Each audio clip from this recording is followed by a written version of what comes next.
You're listening to theoutdoorstation.co.uk. Cicerone is a company that is always encouraging new authors to seek out and explore new destinations. But the company is also home to a family of writers who have honed their skills over many, many years. One such fine writer is Mark Richards, a man who I've been waiting to meet for a long time, and someone who can trace his passion for the hills directly back to the unusual experience of walking as a young man with the late, great Alfred Wainwright. So Mark, welcome. It's a joy to be with you to share my experiences and my love of the outdoors. Now, your books have a very distinctive feel to them because they've grown over that period of time and very much part of a new tradition, really, of books and line drawings that does date back to Wainwright. Indeed. My work is... my earliest work was focused on the pen and ink drawing side of it. My influence at the beginning was I was not a great reader, and so I loved comics and Black Bob the Dandy Wonder Dog and so forth, were great influences on me in my very great youth. And it wasn't until I was about 13 on a first family trip to the Lake District, just a day trip from the Yorkshire Dales, that I acquired Wainwright's The Southern Fells. And it was like a little comic to me at the time because I didn't know anything about the fells or fell walking. I was a farmer, and the countryside was a different environment. It was a working environment, not a leisured environment. And I read this book, and through my teens, it grew on me, and I felt very much a part of it. I related it back to all my love of pen and ink, and I started drawing. And when I joined a mountaineering club about the age of 20, suddenly the idea of doing drawings from my walking came together, and it was so focused on that original Wainwright guide. And I started doing lots of drawings, and a family friend recognised my passion and enthusiasm and gave several copies to Wainwright for his comments. And he was just newly remarried, and his new wife was encouraging him to be more expansive and to appreciate the people who... I think it's safe to say she developed the softer side of his personality, yes. She brought out the softer side of his personality, which was always there. And the fact that he did really like people if they loved what he was doing. And I went to see him and stayed with him a dozen weekends over a 3 or 4 year period in the early 70s, and really got the magic that he imparted. And I saw him working, and it really coalesced in my mind that the idea of producing my own walking guides that were pen and ink based. Now, what fascinates me about that is I've never really thought about the attraction before. One of the things I have noticed, even with contemporary books that keep that line drawing thing going, that a lot of people seem to intuitively prefer those as guidebooks to ones that just rely on reproductions of OS maps or whatever like that. And it adds something completely different to it, doesn't it? And I'd never thought of the comic connection before, but I can see that. Yes, it is. It's a very graphic, a very personal perception of an environment. And because it did not have colour, it defined everything very precisely and gave it it was timeless. And so you could actually share an environment in a very distinct way. It was a very personal relationship the author had with the reader.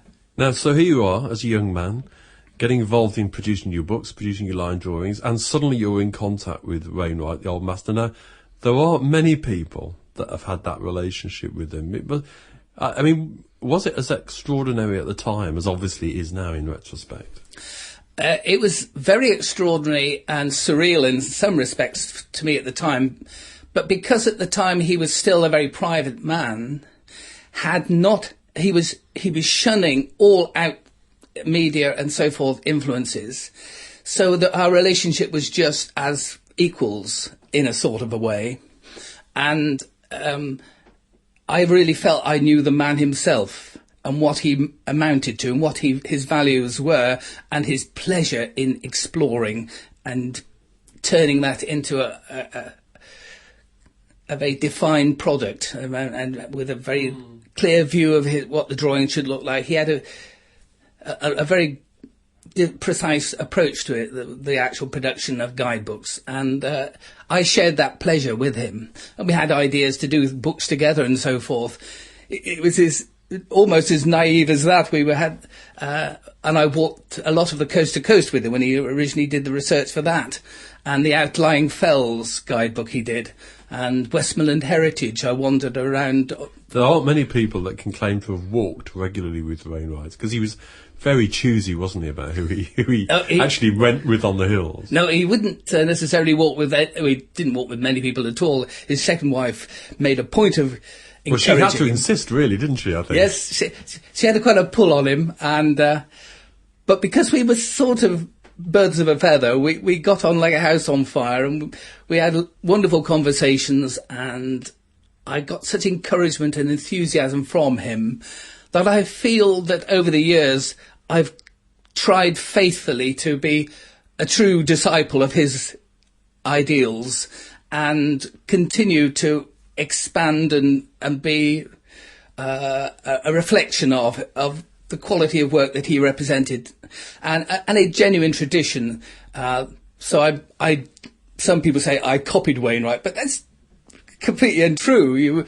He was a major influence on me, and I always hope constantly to expand and change my style just little bits, and to reflect the current age, and be a part of an enthusiasm that encourages other people to do similar work. I'd love to see more people get involved with pen and ink drawing and so forth, just to add the range of skills and the graphics that I love doing. I'm fascinated by that notion of precision, because obviously the pen and ink drawings, when you look at Wainwright's books, are the most obviously distinctive things that stand out. But there's something, isn't there, about that precision, the way that he saw a hill, or the way that he was absolutely convinced you had to approach it, this was the best way of doing it, that somehow gives readers, particularly those exploring an area for the first time, I think, a lot of confidence in it. And I'm fascinated by that precision, because that is something you can still see in your work, I think. Yes, I hope so. I'm constantly looking afresh at landscapes and the hills that I love to climb. It's almost like virgin territory. Every time, like I'm doing this series on the Lakeland Fells, and I've approached it as if nobody had ever been there before, in a sense, or nobody had ever written about it before. And it's that feeling of being a pioneer, not just that I'm a pioneer, but that the people using the guidebooks can feel that they are pioneers. Now, that must be quite a challenge, because if we look at, I don't know how many guidebooks there are currently in print on the lakes, but it must be almost running into hundreds. But of course, for those discovering them for the first time, for young people or people who just decide they've got maybe a bit more time as they get towards retirement and want to explore, they're exploring for the first time. So actually finding ways of making those stories fresh again is quite a challenge, I would guess. I suppose in a funny sort of way, the fact that I've never been a very good reader has come to my advantage, because I have not been hugely influenced by the writings of other writers on the Lake District. I respond to it as I see it, and as in conversation with people, because walking on my own, like Wainwright did, most of the time I walk on my own, and I love engaging with people as I go round, both walkers and natives and people engaged in their daily work. And you pick up so much useful little anecdotal knowledge that it's lovely that you can always bring in something fresh and real and as of now and as of importance of now. And a guidebook has to be a reflection of now, although the fact that it is part of a long tradition adds another dimension that I'm proud and delighted to be a part of. And I would love to hope that there are other people who within the family of Cicerone, for example, can continue to share that continuity feel. Well, I hope they do. We'll come back to this issue of the family of Cicerone later, because it's something that is quite striking when you're here. But I mean, we're talking about the lakes, and we obviously associate you very much with the lakes and with the Wainwright heritage. But you, in terms of guidebook writing, you cover a much wider area than that, don't you? I mean, your series on the peaks in Derbyshire, the Dark and the White Peaks, are fantastic books and almost quite unique, I think. Yes, I started down in the Cotswolds where I lived, and I didn't leave the Cotswolds until I was nigh on 50. And I have never been a great world traveller, but I've loved exploring our native land, and I was drawn by the then owner of Cicerone, Walt Unsworth, the great Walt Unsworth, to do a guide to the Peak District. And I did a 3-part guide, totally as if it like a Wainwright. It was all hand-drawn, and I got such delight in it, and being able to create something that was very distinctly different from a Wainwright guide, in that I did lots of circular walks. It wasn't an ascent of Kinder and so forth. It was an attempt to get it's the way people, because the Peak District is very much a day trip destination. So I did about 90 circular walks in 3 guidebooks. And I got such pleasure out of drawing it together. And it was probably the first book where I had to do a lot of writing in it. That was a growth thing for me. I never saw myself as anything other than an artist or illustrator, to be more precise. And I've come kicking and screaming round into doing the writing side of it, and I've learned a good deal over the years. It's a fascinating area, isn't it, the Peaks? Because not only do you have that wonderful scenery, and as you said, it's very accessible from the Midlands, from South Yorkshire, and greater Manchester areas. But of course, it has that fantastic history. You know, both ancient history and more recent history around the Industrial Revolution or whatever. You know, and it's an extraordinarily rich area, I guess, to explore and try and capture a feel for. Yeah, it's got the rambling tradition, but writ large there, because of the industrial basis of the working class access, their freedom that was found. That's still there somehow, isn't it? There's still a feeling of that, which makes it special, I think. Oh, it's very human and grassroots feeling that. Now, I'm part of a guidebook tradition, but the actual walking tradition is very strong there, and there's so many permutations of routes that one can come up with and endlessly reinvent the wheel in the concept of linear routes or day trips and big days, grand routes, the Derwent Watershed or the Marston Edale Walk. There's an amazing array of them. Even the Pennine Way starts down that way. Should have started at Ashbourne so that you could really have seen the Peak District, but there you go. They got that one wrong. Well, yes, I mean, that was the first national trail I did a long, long time ago, and my only memory of it now really is mud. I don't really have much memory beyond that. And it wasn't glorious. But I was back in the Peaks last year, for the first time in a while, actually, and staying in Edale. And I was quite struck by the atmosphere of it. I mean, you talked about that, you know, it being the centre of a working class movement out of the cities, out of Manchester at the weekends, and you think about the climbers. It is the home of rock climbing today. It's still got it's kind of got a different atmosphere than many other hill walking centres. Indeed, as I say, the home of mountaineer rock climbing, the best rock climbing. Best training ground for rock climbing is still the Peak District. The Lake District is an embellishment from that, but if you want to be a good climber, you really got to get on the gritstone and the limestone. I know my dentist is a very keen climber. He's been on many expeditions with Bonington over the years, and he's tossed up whether to have a practice in the Lake District or Sheffield. He still questions even to this day. But anyway, the notion that the Peak District represents a great deal to many sides of the outdoor world, and now with mountain bikes you can enjoy that as well down there. I love the Lake District, but the Peak District serves a very important purpose. Now you're currently revising or have just revised the Peak books, haven't you? First major revision in a while. That should be something to look forward to. Oh, I'm relishing the prospect of, and I've more or less I made several sorties down to the Peak District. It's a great opportunity to revisit the deja vu feeling of, I've been here before, but I can't remember it. Or, hey, this is interesting. And it's 25 years ago since I actually produced those 3 guides to the Peak District. And coming again, I still get that little buzz that this is a very special place. And because it's more geared to the valleys rather than the hills, it's got it's much more a working environment with a lot of woodland and natural history to vary the experience. But then there's the wild moorlands and the gritstone edges and the limestone gorges and sparkling rivers. It's absolutely magical place. And I'm really enjoying the prospect of this year doing the White Peak. Next year I'll be doing the Dark Peak, along with other work for Cicerone. we'll come on to that later. But I mean, one of the things that fascinates me, I mean, going back and revisiting a place you knew quite a long time ago, and you must have seen this in the Peak District, is the way in which the outdoor economy has become so important now to those communities. It's very striking, isn't it? It is. I've found fascinating the times I've been down recently.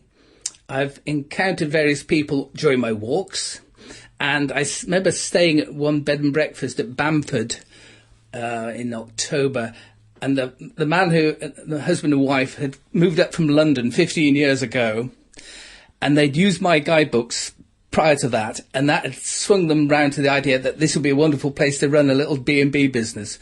And they were over the moon to come across, actually to meet me, because I'd made a direct influence on their economic move and the fact they were running a thriving little business. And like I've met National Park rangers down there I met one who has come from Lincolnshire as a direct result of using my guidebook, and it influenced them to come and become a part of the actual interface with the walker and become involved with that landscape. It's interesting how guidebooks influence other people economically and physically to come into an area and serve the area in many ways. And of course, this is sustainable tourism. I've something that we've been to hear a lot about recently, and I mean, another area that you know well is the Hadrian's Wall area. And I was talking to the chief executive of Hadrian's Wall a couple of months ago, and she was talking to me about what a big economic impact that new trail is having in a very positive, sustainable light. Now, you were telling me earlier that your recent guide is that you've come back to it over a period of time, and the big change over that period, but yes, with the wall and the new trail. Yes, Cicerone and the Waltonsworth invited me to do a guide to Hadrian's Wall some 16 years ago, when the idea of a national trail was not even considered. And because I'd done a guide to Offa's Dyke, I had a feel for doing a historic landscape and a historic frontier, and this one was a very heroic and intriguing one. Until it became a national trail, nobody really thought they could do it, and so my original guidebook, Cicerone Guide, didn't sell very well at all. Suddenly, you create a national trail, every man and his wife think this is a thing we can do for a week's holiday. It's a coast to coast in a nutshell. That in 5 or 6 days we could do it, and suddenly everybody's doing it. And I've always got a concern for an environment that is as historic as that one, and have been part of we've been thinking about how to encourage people to walk it in the right way and understand what they're walking on and what they're looking at. And so I've done a national trail guide. I also devised a separate route called the Roman Ring, which looks around the wall, just immediately north of the wall. I've created a route called the Moss Troopers Trail from Walltown Quarry through to Simonburn. Much more than just the national trail, because one of the fascinating things about that area is the whole notion of border country, really. We were talking about that earlier, weren't we, about how fascinating border areas are. They've got something special about them. Borders, however ancient, however modern, are fascinating environments. They are more, you see a richer language or a richer history. And certainly the Hadrian's one, like the Offa's Dyke one, has a lot going for it in that respect. Anybody who lives in that immediate vicinity considers themselves a borderer, not an Englishman or a Scotsman.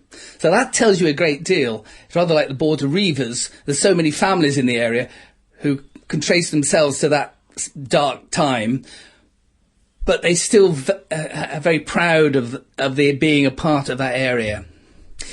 So it's an interesting landscape and it's got a bit of bite to it.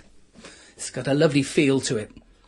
Now, coming back to the lakes, you're just about to embark on a new book, which we're lucky enough to have some of the proofs with now, and that takes this interest in graphics into another kind of field, doesn't it? So it's not the line drawings we've been used to, but it has a very different kind of graphic feel, which is instantly appealing on the page. And just looking at the proofs here, you can see this is going to be a book that's going to appeal to a lot of people. So what's been the thinking behind the new title?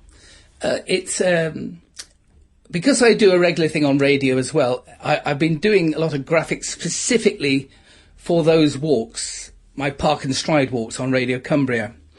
And I wanted to produce one book on the Lake District that gave people really good, solid, not long days, but nice day walks that show all the many facets and sides of the Lake District. So I've got diagrams in there, but I've also been able to customize Harvey maps. So I've been able to bring my own personality a little bit to their maps. So that with the photographs, the special diagrams and the maps, I think it envelops into a very precise little product. 50 walks that you can look at many aspects of the Lake District. It does. I mean, I'm looking at Walk 1 here, Lingmore Fell. And I mean, the book's going to be called Great Mountain Days in the Lake District. And it's a lovely layout. There's a nice little line drawing that preserves that feel. There's the customised map. There's a photograph. It looks as if it's going to be a very interesting project. But it's fascinating how that kind of graphic heart of your philosophy makes a big difference, doesn't it? Yeah, it'll always be there, I should hope. That's the only thing that distinguishes me, because that book, in a sense, could have been written by any really good established writer who had a thorough feeling and grasp of the Lake District. Of course, it takes time to know it well enough to be able to put together a succinct group of 50 walks that actually does represent the area properly, because there's so many subtle variations you could build in, but people want to have something they can say, right, I'll do that walk. And it's part of a learning process. And of course, this book is part of a greater scheme that we have, the Lakeland Fellranger series, where I've defined the whole area into 8 regions, mountain groups, which look at the area far more in greater depth. Now, one of the nice things about this graphic representation, it transcends a book, I think, from being just a normal guidebook to something that's something to treasure. I mean, we all know the stories about people who've got the early editions of the Wainwright guides. They're worth quite a lot of money now, and people treasure them as beautiful items, as things to hold on to. Now, you wouldn't do that with many normal guidebooks, but the graphics add that feel. And in looking at the proofs of Great Mountain Days, you can see that here. But we've also got a copy of one of the first of the original Lakeland Fellranger guides that you just mentioned. And I think it's a beautiful book, but you were telling me these are now changing hands for quite a significant amounts of money on eBay and things like that. Yeah, because they only lasted for about 2 years under Collins. They only had one print run, and therefore they have an immediate rarity value when I now transfer to Cicerone, and we are now revamping them. So they're changing hands for £80 to £100 now on eBay. For a guidebook, for a modern guidebook as well, which is you could buy a Wainwright, but no, people want, because I think there's like an area like the Lake District is such a personal one that you like to be able. People like to have something that's fresh and represents now, and yet has something of the feel of the past in it as well. And I'm hoping that's what. Because in Fellranger, I've looked at it afresh. I've even come upon new mountains, new fells that Wainwright hadn't recognised as fells. Good God. I treat it, as I say, like virgin territory, and this thrill of sort of rediscovering them, and every summit has got a proper panorama, so it's pretty indulgent.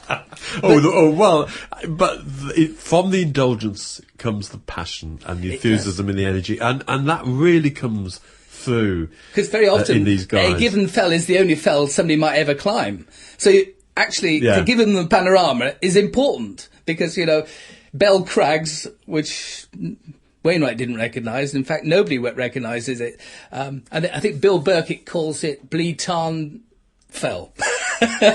But if they go up from Dobgill up to Harrop Tarn and up to the top of Bell Crags, you get this wonderful view looking up to Blencathra and so forth. And these are special moments and lead you on to the other fells. And Fellranger is part of a growing abundance, is how I see it.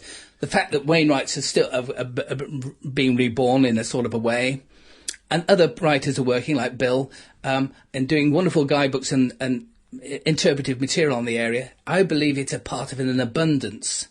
And like I'm working a little bit with Stagecoach Bus Company, encouraging people to use the buses to walk with. The area, Wainwright did all his walking from a bus. And I'm now cultivating the bus again because I believe that there's a good infrastructure there to use. Very much approve of that. Now, I mean, looking at this original Lakeland Fellranger book, it is a nice thing to own and to have and to keep. You can see why you keep that on your bookcase. And good for Cicerone to kind of bring those back and to help develop that theme and develop the series. And I'm struck by this as a publishing company. It's obviously a small company, but it's run by people who are dedicated to the outdoors. And Jonathan Leslie, who now run it, of course, took over an institution when they took responsibility for the company, which must have been quite traumatic in many ways. But the notion of it being, as Jonathan was just saying to me last night, it's I don't like to treat this as a business. It's more of a community, more of a family of the outdoors. And that really comes through, doesn't it? It does. In the way in which these books are presented. Yes, it's grown into a wonderful family, and I'm thrilled when Jonathan asked me, could he take over Fellranger? It gave me a wonderful warm feeling. Jonathan has mellowed into becoming the owner of this publishing enterprise. It's an institution now, and it represents. You just have to mention the name Cicerone anywhere to anybody, and it means the magic of the outdoors and guidebooks that you can rely on and get inspiration from. They are now a part of the whole magic of walking in the world, because it's not just Britain. And so Cicerone are almost unique. Well, I would say they are unique in the fact that they serve the greater outdoors in to its best. And I'm thrilled and delighted to be a part of that family. My first guide was the 3 Peak District guides put together in the late 1970s, which is a long time ago now, suddenly.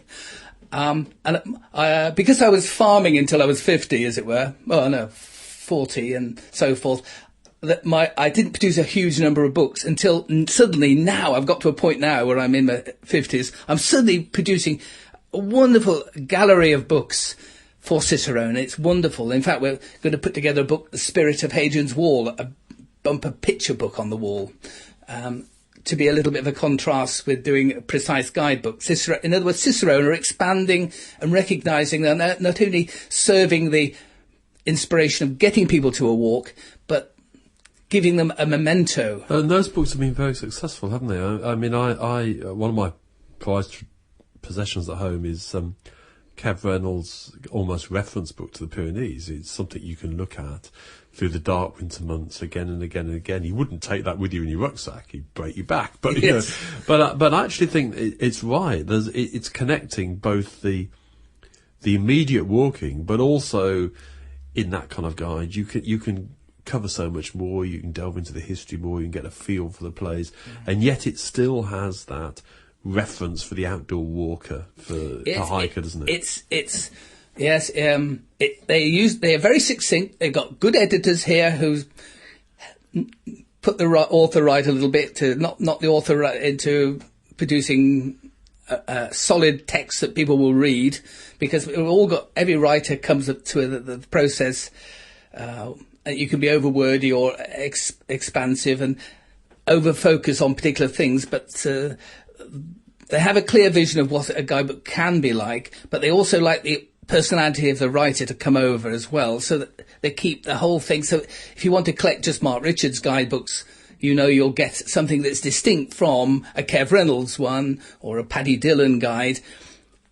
They're all brilliant and distinct. They're not banal like the official guides to the National Trail. Now, I was involved with doing the Offa's Dyke for that one, and it was sort of diluted, and you wouldn't recognise who wrote it. And so that's the great thing about Cicerone. It sustains the magic of the author and the distinctiveness. We were talking yesterday about, on the production side, balancing that issue of the standardisation, the efficiency of the printed form and the personality of the author. And of course, many guidebooks, I'm thinking of the Joward guides, for example, you really don't know who wrote those. They're completely depersonalised. And one of the lovely things about these conversations and this series of podcasts, I think, is to introduce the personalities and that enthusiasm and excitement to a wider audience. Because if we look at Cicerone as a family, like any family, it's full of fascinating, eccentric people. You get warts and all. And that comes over in the guidebooks. Yeah. It really does makes a big difference. Yeah, I always feel that I'm communicating with a given person when I'm writing a guidebook, rather like I'm talking to you here and now. And I love that one-to-one relationship. And it's like the tip of the iceberg. I occasionally get emails or letters from readers who share this pleasure that I've given them, and I've introduced them to something special. When you realise how many thousand books I've sold, I must have influenced a lot of people, as have other Cicerone authors. I'm sure you have, and it sounds to me as if there's a lot of writing and a lot of guides still to be produced from Mark Richards, for which I think we're going to be very grateful. Great Mountain Days in the Lake District, we've got the proofs here. That's going to be published when? I think in March. It'll be for the outdoor show in Birmingham, and the Keswick Mountain Festival will be a bit of a do there, and so that will be a bit of razzmatazz. We've got the 4 Lakeland Fellrangers will be coming out in September, so there'll be 5 Lakeland books this year.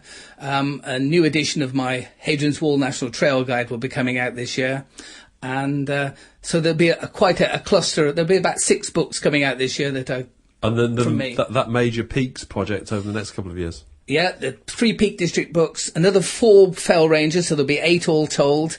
The Spirit of Hadrian's Wall, which is absolutely stunning, with Roger Clegg. His photographs are out of this world. And I just want to keep producing them. Be able to share my passion. I want to get more line drawings back into my work as well. Keep that side going. And I love being able to do my radio pieces on Radio Cumbria, because that's generating an enthusiasm to get the people of Cumbria to appreciate their walking environment. I think that's important. So I like being able to do that, as well as to actually create the actual guidebooks. So I hope my enthusiasm will be appreciated and spur other people to, as was it Jack Lemmon said, when you're doing the one thing that you get the most passion from, it's good to send the escalator back down. Cicerone offer the opportunity for young authors to get on that escalator and come back up and become a part of the outdoor tradition. I think that's right. Well, Mark, I'm sure many of us are going to be looking forward to some of these new publications over the next year or so. So if you've still got any of those book tokens left after Christmas, hang on to them, because there's going to be a lot for you to exchange them for. Mark, thanks very much. It's a real delight, and thank you for giving me this grand opportunity.